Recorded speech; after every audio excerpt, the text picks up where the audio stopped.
महाराष्ट्र के असेंबली चुनाव में बड़ी हार के बाद इंडिया इत्तेहाद टूट की कगार पर पहुंच चुका है। इत्तेहाद की सबसे बड़ी पार्टी कांग्रेस पर ही उसकी हामी पार्टियां लगातार हमलावर हैं। पहले ममता, फिर अखिलेश और अब उद्धव ठाकरे की पार्टी ने कांग्रेस को आईना दिखाया है। दरअसल इंडिया इत्तेहाद पर बोलते हुए शिवसेना यूबीटी सांसद संजय राउत ने कहा कि इत्तेहाद ने लोकसभा चुनाव साथ लड़ा था और नतीजे भी अच्छे आए थे। राउत ने कहा कि हम सबकी, खासतौर पर कांग्रेस की जिम्मेदारी थी कि इत्तेहाद को जिंदा रखा जाए, लेकिन लोकसभा चुनाव के बाद कोई बैठक तक नहीं हुई है। संजय राउत ने यह भी कहा कि अगर इत्तेहाद टूट गया तो फिर से नहीं बन पाएगा। बिल्कुल। हमारी दूसरी खबर की ओर बढ़ते हैं। हमारी दूसरी खबर दिल्ली से जुड़ी हुई है। दिल्ली में बीजेपी ने पूर्वांचल सम्मान मार्च निकाला। ये मार्च दिल्ली में बीजेपी के पुराने दफ्तर 11 अशोका रोड से निकाला गया, जो कि केजरीवाल के घर 5 फिरोज शाह रोड तक किया गया। बीजेपी का इल्जाम है कि केजरीवाल ने पूर्वांचलियों को फर्जी कहा। दरअसल आपको बताएं कि केजरीवाल ने कहा था कि बीजेपी यूपी बिहार से लोगों को लाकर फर्जी वोटर बना रही है। बीजेपी का जवाब सामने आया कि केजरीवाल के इस बयान को यूपी बिहार के लोगों का अपमान है। बिल्कुल। बढ़ते हैं आज की तीसरी बड़ी खबर की ओर, जो संभल से जुड़ी हुई है।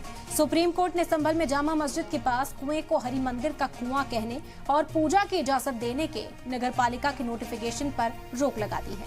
हालांकि साफ किया गया कि मस्जिद के अलावा दूसरे लोग भी कुएं का पानी इस्तेमाल कर सकते हैं। इस पर रोक नहीं है। सुप्रीम कोर्ट ने उत्तर प्रदेश सरकार से इस सिलसिले में स्टेटस रिपोर्ट तलब की है। बिल्कुल। और इस मामले की अगली समाअत 21 फरवरी को होगी।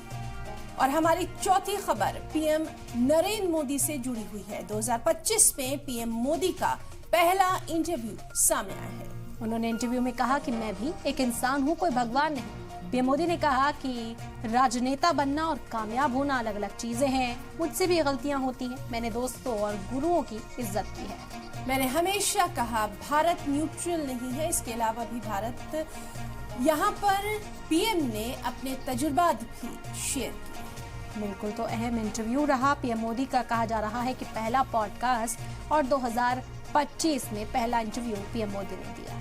बिल्कुल। इसके अलावा तमाम अहम खबरों से आपको रूबरू करवाएंगे। महाराष्ट्र के असेंबली चुनाव में बड़ी हार के बाद इंडिया इत्तेहाद टूट के कगार पर आ पहुंचा है।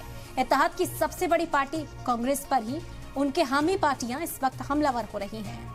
जी हाँ, पहले ममता बनर्जी, फिर अखिलेश यादव और अब उद्धव ठाकरे की पार्टी ने कांग्रेस को गोया आईना दिखा दिया है। दरअसल इंडिया इत्तेहाद पर बोलते हुए शिवसेना यूबीटी सांसद संजय राउत ने कहा कि इत्तेहाद ने लोकसभा चुनाव साथ लड़ा था और नतीजे भी अच्छे आए थे। राउत ने कहा कि हम सबकी, खासतौर पर कांग्रेस की जिम्मेदारी है कि इत्तेहाद को जिंदा रखा जाए, लेकिन लोकसभा चुनाव के बाद कोई बैठक तय ही नहीं हुई।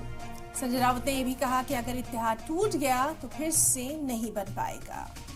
शिवसेना यूबीटी लीडर राउत ने कहा कि ये इंडिया इत्तेहाद के लिए सही नहीं है कि कोई बैठक तक मुनक्किद नहीं की गई। उन्होंने ये भी कहा कि उमर अब्दुल्ला, ममता बनर्जी, अखिलेश, अरविंद केजरीवाल जैसे लीडर कहते हैं कि इत्तेहाद का अब कोई वजूद नहीं है। उन्होंने कहा कि अगर लोगों के मन में ऐसा एहसास पैदा हो गया है तो इसके लिए इत्तेहाद की सबसे बड़ी पार्टी कांग्रेस ही जिम्मेदार होगी। संजय राउत ने यह भी कहा कि इत्तेहाद में कोई तालमेल नहीं है, कोई चर्चा नहीं, कोई संवाद नहीं। उन्होंने कहा कि इसका मतलब है कि लोगों के मन में शक है कि इंडिया इत्तेहाद में सब ठीक है या नहीं। बिल्कुल। तो इंडिया इत्तेहाद को लेकर लगातार जिस तरह की खबरें सामने आ रही हैं, उसी पर यह हमारी खबर है। बिल्कुल। और इस वक्त हमारे नुमाइंदा अमजद जुड़ गए हैं, मजीद जानकारी हासिल करते हैं। अमजद, आपका रुख करेंगे। यहाँ पर संजय राउत का बयान सामने आया है। कहीं ना कहीं एक और कोशिश की जा रही है कि इंडिया इत्तेहाद को बचाया जाए, इस फूट को पड़ने से रोक लिया जाए। क्या कुछ रिएक्शंस हैं और कांग्रेस का क्या कहना है? कोई रिएक्शन क्या कांग्रेस की ओर से सामने आया? देखिए, साफ तौर पे मैं बता दूं, संजय राउत का जो बयान साफ तौर पे कहना था कि ये जो अगर कांग्रेस और शिवसेना का अलायंस टूटता है तो ये कहीं ना कहीं जिम्मेदारी जो है वो कांग्रेस की होगी और कहीं ना कहीं कांग्रेस को पहल करना चाहिए इत्तेहाद बचाने के लिए। और इत्तेहाद अगर टूट जाता है तो इन फ्यूचर जो इत्तेहाद वापस करने के लिए काफी ज्यादा मशक्कत और मुश्किलों का सामना करना पड़ सकता है कांग्रेस को।